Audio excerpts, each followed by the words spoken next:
Hello everyone, सुप्रभात।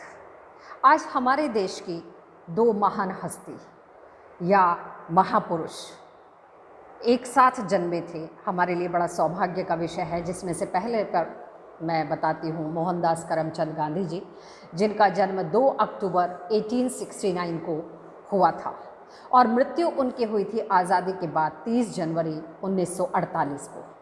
हम बापू को महात्मा गांधी के नाम से जानते हैं और दूसरे हमारी एक प्रसिद्ध महान हस्ती महापुरुष हैं लाल बहादुर शास्त्री जी, जिनका जन्म 9 जून 1964 को हुआ था और इनका भी निधन 11 जनवरी 1966 को हुआ था।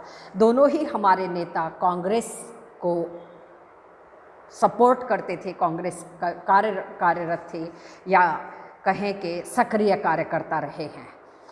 लाल बहादुर शास्त्री जी का जन्म 2 अक्टूबर 1904 को उत्तर प्रदेश के वाराणसी से 7 मील दूर एक छोटे से रेलवे टाउन मुगल सराय में हुआ था। इनके पिताजी विद्यालय में शिक्षक थे और जब लाल बहादुर शास्त्री जी केवल 1.5 वर्ष के थे, उनके पिताजी का देहांत हो गया था। उनकी माताजी अपने तीनों बच्चों के साथ अपने पिता के घर जाकर रहने लगी थी और उस छोटे से शहर में बहादुर जी की स्कूली शिक्षा बहुत विशेष नहीं हो पाई।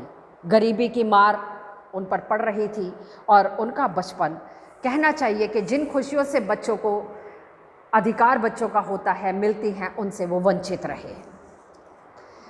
लाल बहादुर शास्त्री जी ब्रिटिश शासन की अवज्ञा करते रहे और राष्ट्रीय संस्थानों में से एक वाराणसी काशी विद्यापीठ में वो शामिल हो गए। यहाँ उन्होंने महान विद्वानों और देश के राष्ट्रवादियों के प्रभाव में आकर उन्होंने कांग्रेस ज्वाइन की और विद्यापीठ द्वारा उन्हें स्नातक की उन्हें उपाधि भी दी गई, यानी यहीं से उन्होंने अपनी बीए की डिग्री प्राप्त की। लोगों के दिमाग में उनका यह नाम विशेष रूप से बस गया था। बाद में उन्हें जब जवाहरलाल नेहरू जी नहीं रहे तो इन्हें प्रधानमंत्री बनाया गया। इन्होंने वहाँ भी अपना पूरा योगदान दिया। 1952 से 1957 और 1962 के आम चुनावों में पार्टी की निर्णायक और ज़बरदस्त सफलता में उनकी सांगठनिक प्रतिभा और चीज़ों को बहुत करीब से परखने की, जांचने की उनमें एक ऐसी क्षमता थी जिसको उन्होंने परखा और अपना योगदान उसके अनुसार दिया। दूसरे हमारे आते हैं गांधी जी। आप सब भली भांति जानते हैं कि महात्मा गांधी संस्कृत भाषा में महात्मा अथवा महान आत्मा, यह एक सम्मान सूचक शब्द होता है।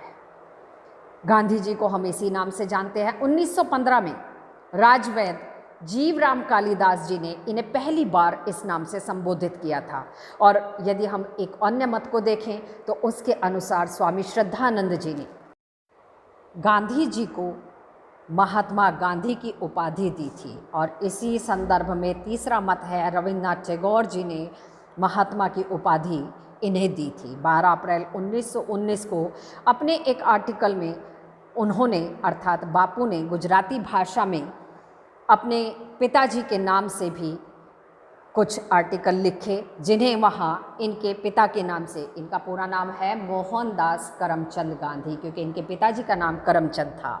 और अन्य मत के अनुसार गांधी जी को बापू संबोधित करने वाले प्रथम व्यक्ति उनके साबरमती आश्रम के एक शिष्य थे और जिनका नाम था सुभाष चंद्र बोस। सुभाष चंद्र बोस ने 6 जुलाई 1944 को रंगून रेडियो से गांधी जी के नाम एक जारी प्रसारण में राष्ट्रपिता कहकर उन्हें संबोधित किया था। आज़ाद हिंद फौज के सैनिकों के लिए उनका आशीर्वाद और शुभकामनाएं उनसे मांगी थी। प्रतिवर्ष 2 अक्टूबर को उनका जन्मदिन भारत में गांधी जयंती के रूप में और पूरे विश्व में अंतर्राष्ट्रीय अहिंसा दिवस के रूप में मनाया जाता है। और बच्चों, हम लोग सौभाग्यशाली हैं कि इस वर्ष गांधी जी की 150 वर्ष जन्म के पूरे हो रहे हैं। और यहाँ जो पिक्चर आप देख रहे हैं, ये गांधी जी का जब 2020 में गांधी जयंती मनाई गई उसका ये फ़ोटो पिक्चर है। 2 अक्टूबर को जन्मे अपने देश की महान विभूतियों से संबंधित मैंने आपको काफ़ी जानकारी दे दी है। और अब इसके बाद मैंने आपके लिए एक क्विज़ तैयार किया है, 20 क्वेश्चंस हैं। आप उसमें अपना नाम, क्लास, सेक्शन सभी डालेंगे और मेरा आप सभी से आग्रह है कि कक्षा 10, कक्षा 11, 12 के, चाहे वो मानविकी के हैं, साइंस, कॉमर्स, जिस भी स्ट्रीम के हैं, सभी इसमें पार्टिसिपेट करें। धन्यवाद।